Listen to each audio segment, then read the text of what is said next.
Hey, I'm Kyla. So, I have this postcard from one of the Laufey concerts I went to. It's one of my favorite souvenirs.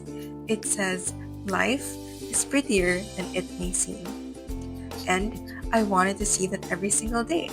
Instead of leaving it tucked away, I decided to turn it into a magnet for my fridge. We all have little keepsakes and merch from concerts, trips, or events that hold meaning, but they often just sit in drawers or boxes, forgotten.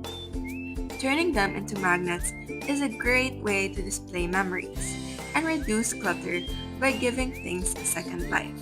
Here's the materials I used: old concert postcard, magnet strip with adhesive backing, and scissors.